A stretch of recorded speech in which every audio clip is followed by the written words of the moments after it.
পাশমানি তো যন্ত্রণা, শুধু মোরদ বানান ছাড়া আর কিছু না। ওমানিরা সাত সাত করি খায় মোরদ গুলা, আর কাগার গায়ে দিয়া পরে গাম গুলা। দেখেন কত কষ্ট করে প্রবাসীরা টাকা কামায়, শুধু একটাই লোকটার অবস্থা দেখেন, কত গরম, কত কিছু দেখেন, গান সব গান পুরোটা গায়ে। তো আসলে উনি একজন বলতে পারেন খাস রেমিটিক যোদ্ধা। আর বাংলাদেশের পরিস্থিতি নিয়ে কি বলবেন কাকু? এখন বাংলাদেশে এখন কি টাকা পাঠাইবেন? যদি আমার 10,000 20,000 বেশি যাই হোক ব্যাংকে আমি আর টাকা পাঠাতাম না। মানে জবরদস্ত আমাদের ছাত্র ভাইদের দাবি না মানিয়ে নিব নাকি? হ্যাঁ, দেখেন আসলে সবাই ওনার মতো সবাই এই ক্ষোভে আছে, আর সবাই বাংলাদেশের এই ছাত্র ভাইদের এই দাবিটা আসলে সবাই সমর্থন করতেছে। বিশেষ করে ইনশাল্লাহ তো ওনার মতো আমি সবার কাছে দাবি করবো, ভাই কেউ পাঠাইবেন না, ছাত্রদের দাবি মেনে নেওয়া পর্যন্ত কেউ টাকা পাঠাইবেন না। দেখেন আমাদের আরো দুই চাচা আছে, ওনারা কি বলে? আচ্ছা, বাংলাদেশের এখন এই যে ছাত্র আন্দোলন চলতেছে, আসলে এখন দাবি পূরণ স্যার, আপনারা ব্যাংকে কোনো টাকা পাঠাইবেন নি?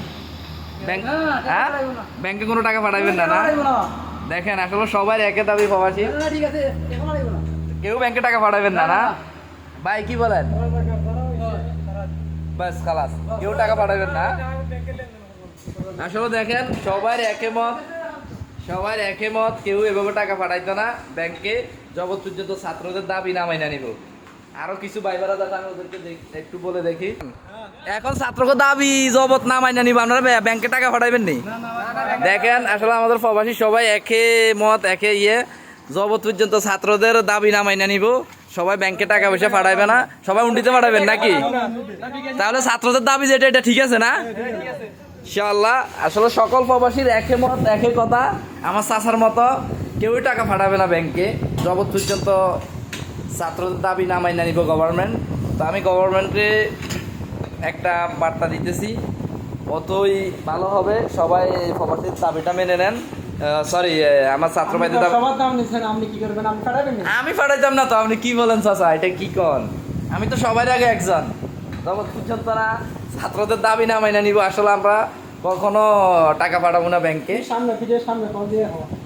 সমস্যা না, বলতেছি দেন, আপনি বলেন। হ্যাঁ আমি বলতেছি, ইনশাল্লাহ আমিও পাঠাইতাম না, বলে দিলাম। হ্যাঁ চাচা, বাংলাদেশের যে পরিস্থিতি এখন, ওই ছাত্ররা যে আন্দোলন করতেছে, এটা কি যৌক্তিক না অযৌক্তিক? আর এখন যে পরিস্থিতি, আমরা প্রবাসী তো করার কিছু নাই, তা আমরা একটা আন্দোলন করতে পারি, আমরা ব্যাংকে টাকাগুলো না পাঠাইলে মনে হয় ভালো হইবে নাকি? তো ব্যাংকে কি টাকা পাঠাইবেন নি ছাত্রদের দাবি ওই পালন পর্যন্ত? জবত না ওরা দাবি মানায় নিবে, পাঠাবেন না? না ইনশাআল্লাহ।